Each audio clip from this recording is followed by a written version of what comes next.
ਉਹ ਮੈਨੂੰ ਇੱਕ ਵਾਰੀ ਬੈਂਕ ਜਾਣਾ ਪੈ ਗਿਆ, ਕੋਈ ਪੇਮੈਂਟ ਆਈ ਸੀ ਮੇਰੀ। ਜਿਹੜੇ ਵੇਲੇ ਮੈਂ ਬੈਂਕ ਗਿਆ ਨਾ ਤੇ ਉਹ ਮੁੰਡਾ ਆਖਣ ਲੱਗਾ ਬਈ ਵੈਸ ਬਾਈ ਪੇਮੈਂਟ ਆ ਗਈ ਹੈ, ਸ਼ੋ ਹੁੰਦੀ ਹੈ ਭਈ ਕੋਈ ਐਰਰ ਆਏ ਆ ਤੇ 1 ਘੰਟੇ ਕੁ ਬਾਅਦ ਜਿਹੜਾ ਨਾ ਪੇਮੈਂਟ ਤੁਹਾਡੀ ਰਿਲੀਜ਼ ਹੋਏਗੀ।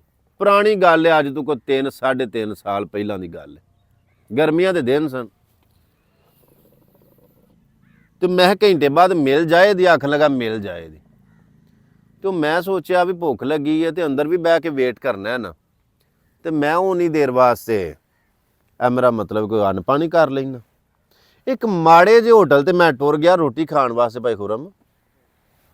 ਜਿਹੜੇ ਵੇਲੇ ਮੈਂ ਉੱਥੇ ਜਾ ਕੇ ਬੈਠਾ ਮਾਣਾ ਤੇ ਵੇਟਰ ਆਇਆ, ਭਾਈ ਕੀ ਖਾਓ ਦੇ? ਮੈਂ ਆਖਿਆ ਯਾਰ ਮੁਰਗੀ ਦੀ ਚਾਂਪ ਲੈ ਆ। ਅਜੇ ਉਹਨੇ ਮੇਰਾ ਆਰਡਰ ਲਿਆਂਦਾ ਨਹੀਂ, 2 ਬੰਦੇ ਯਕੀਨਨ ਉਹ ਜਨੂਬੀ ਪੰਜਾਬ ਵਾਲੀ ਸਾਈਡ ਦੇ ਹਨ, ਕਿਉਂਕਿ ਉਹ ਉਸ ਪਾਸੇ ਦੇ ਲੋਕਾਂ ਦੀ ਨਾ ਕੱਪੜਿਆਂ ਤੋਂ ਪਛਾਣ ਹੋ ਜਾਂਦੀ। ਇਹ ਖੁੱਲੀਆਂ ਸ਼ਲਵਾਰਾਂ ਪਾਉਂਦੇ ਨੇ ਚੋਣਾਂ ਵਾਲੀਆਂ ਨਾ, ਤੇ ਉਹ ਮਜ਼ਦੂਰ ਸਨ। ਮੈਂ ਜੇ ਰੋਟੀ ਆਈ ਨਹੀਂ ਖਾਧੀ ਨਹੀਂ, ਉਹ ਬੰਦੇ ਜਿਹੜੇ ਵੇਲੇ ਆਏ ਨੇ ਨਾ, ਤੇ ਮੈਂ ਵੇਟਰ ਨੂੰ ਆਖਿਆ ਮੈਂ ਇਹ 2 ਬੰਦੇ ਜੋ ਵੀ ਖਾਣਗੇ ਨਾ, ਇਹਨਾਂ ਕੋਲੋਂ ਤੂੰ ਬਿੱਲ ਨਹੀਂ ਲੈਣਾ, ਇਹਨਾਂ ਦਾ ਬਿੱਲ ਮੈਂ ਦਿਆਂਗਾ। ਹੁਣ ਪਤਾ ਸੀ ਇਸ ਗੱਲ ਦਾ ਮੈਨੂੰ ਵੀ, ਇਹਨਾਂ ਕਿਹੜਾ ਕੜਾਈ ਖਾਣੀ, ਕੋਈ ਸਬਜ਼ੀ ਖਾ ਲੈਣਗੇ, ਕੋਈ ਦਾਲ ਖਾ ਲੈਣਗੇ। ਚਲੋ ਉਹੀ ਗੱਲ ਵੀ ਉਹਨਾਂ ਨੇ ਨਾ ਵੇਟਰ ਨੂੰ ਆਖਿਆ ਵੀ ਸਬਜ਼ੀ ਲਿਆ ਤੇ ਨਾਲ ਕੋਈ ਚਪਾਤੀਆਂ ਲਿਆ। ਚਲੋ ਰੋਟੀ ਖਾਣ ਲੱਗ ਪਏ।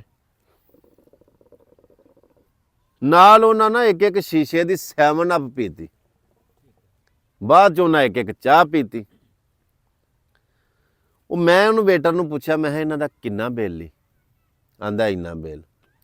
ਮੈਂ ਇਹਨਾਂ ਨੂੰ ਦੱਸੀ ਨਾ ਕਿ ਤੁਹਾਡਾ ਬਿੱਲ ਕਿੰਨੇ ਦਿੱਤਾ, ਤੇ ਇਹਨਾਂ ਨੂੰ ਆਖੀ ਬਿੱਲ ਤੁਹਾਡਾ ਹੋ ਗਿਆ। ਉਹਨਾਂ ਜਦੋਂ ਰੋਟੀ ਖਾ ਲਈ ਨਾ ਤੇ ਵੇਟਰ ਨੂੰ ਪੁੱਛਿਆ ਵੀ ਸਾਡਾ ਕਿੰਨਾ ਬਿੱਲ ਹੈ, ਤੇ ਬਿੱਲ ਲਿਆ ਤੇ ਆਖਣ ਲੱਗਾ ਤੁਹਾਡਾ ਬਿੱਲ ਹੋ ਗਿਆ। ਉਹ ਦੋਵੇਂ ਹੀ ਮਜ਼ਦੂਰ ਇੱਕ ਦੂਜੇ ਨੂੰ ਨਾ ਇੰਝ ਹੈਰਾਨ ਹੋ ਕੇ ਵੇਖੇ ਤੇ ਆਲੇ ਦੁਆਲੇ ਨੂੰ ਵੇਖਣ, ਬਈ ਅਸੀਂ ਤੇ ਇੱਥੇ ਮੁਸਾਫਰ ਹਾਂ, ਪਰਦੇਸੀ ਲੋਕ ਹਾਂ, ਸਾਡਾ ਵਾਕਫ ਵੀ ਕੋਈ ਨਹੀਂ, ਤੇ ਸਾਡਾ ਬਿੱਲ ਕਿਹਨੇ ਦੇ ਹੜਿਆ? ਤੇ ਇੱਧਰ ਉੱਧਰ ਵੇਖਣ ਸਾਡੇ ਹੋਟਲ ਤੇ ਮੈਨੂੰ ਪਤਾ ਸੀ ਕਿ ਵਹਿੰਦੇ ਨੇ ਪਏ ਕਿ ਸਾਡਾ ਬਿੱਲ ਕਿੰਨੇ ਦਿੱਤਾ। ਮੈਂ ਉਹਨਾਂ ਦੀਆਂ ਨਜ਼ਰਾਂ ਨਾਲ ਨਜ਼ਰਾਂ ਨਹੀਂ ਮਿਲਾਈਆਂ, ਆਪਣੇ ਧਿਆਨ ਮੈਂ ਰੋਟੀ ਖਾਣ ਲੱਗ ਪਿਆ। ਚਲੋ ਜਦੋਂ ਉਹਨਾਂ ਨੂੰ ਮਤਲਬ ਉਹਨੇ ਕਹਿ ਛੜਿਆ ਨਾ ਤੁਹਾਡਾ ਬਿੱਲ ਹੋ ਗਿਆ, ਤੇ ਦੋਵੇਂ ਬੰਦੇ ਰਾਣਾ ਸਾਹਿਬ ਹੱਥ ਉਰਾਂ ਕਰਿਓ, ਇਹ ਇੰਝ ਹੱਥਾਂ ਤੇ ਹੱਥ ਮਾਰ ਦੇਣਾ, ਦੋਵੇਂ ਹੋਟਲ 'ਚੋਂ ਬਾਹਰ ਨਿਕਲ ਗਏ। ਹੁਣ ਤੁਸੀਂ ਉਹ ਬੰਦੇ ਵੇਖੇ ਨਹੀਂ, ਪਰ ਮੇਰੀਆਂ ਅੱਖਾਂ ਦੇ ਸਾਹਮਣੇ ਉਹਨਾਂ ਦੇ ਚਿਹਰੇ ਅੱਜ ਵੀ ਮੌਜੂਦ ਨੇ। ਮੈਂ ਉਹਨਾਂ ਦਾ ਜਿੰਨਾ ਬਿੱਲ ਬਣਿਆ ਸੀ ਬਿੱਲ ਦਿੱਤਾ, ਉਹ ਟੁਰ ਗਏ। ਜਦੋਂ ਮੈਂ ਰੋਟੀ ਖਾ ਲਈ ਨਾ ਤੇ ਵੇਟਰ ਨੂੰ ਮੈਂ ਆਖਿਆ ਮੈਂ ਬਈ ਮੇਰਾ ਕਿੰਨਾ ਬਿੱਲ ਹੈ, ਬਿੱਲ ਲਿਆ, ਤੇ ਮੈਨੂੰ ਆਂਦਾ ਭਾਈ ਤੁਹਾਡਾ ਬਿੱਲ ਵੀ ਹੋ ਗਿਆ। ਹੁਣ ਮੈਂ ਉਹਨੂੰ ਵੇਖਾਂ ਮੈਂ ਮੇਰਾ ਬਿੱਲ ਕਿੰਨੇ ਦਿੱਤਾ, ਫਿਰ ਮੁੰਡਾ ਖੁੱਲ ਕੇ ਹੱਸਿਆ, ਆਂਦਾ ਭਾਈ ਛੱਡੋ ਤੁਸੀਂ ਵੀ ਇਸ ਗੱਲ ਨੂੰ, ਤੁਹਾਡਾ ਬਿੱਲ ਵੀ ਹੋ ਗਿਆ। ਕਰ ਭਲਾ ਹੋ ਵੀ ਭਲਾ, ਅੰਤ ਭਲੇ ਦਾ ਭਲਾ।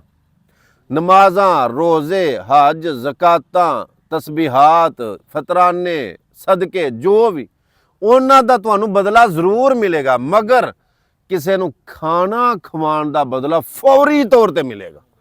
ਇਹ ਅੱਜ ਗੱਲ ਮੇਰੀ ਪੱਲੇ ਬੰਨ ਕੇ ਲੈ ਜਾਓ, ਕਦੇ ਜ਼ਿੰਦਗੀ ਦੇ ਕਿਸੇ ਮੋੜ ਤੇ ਤੁਹਾਡੇ ਕੰਮ ਆਏਗੀ।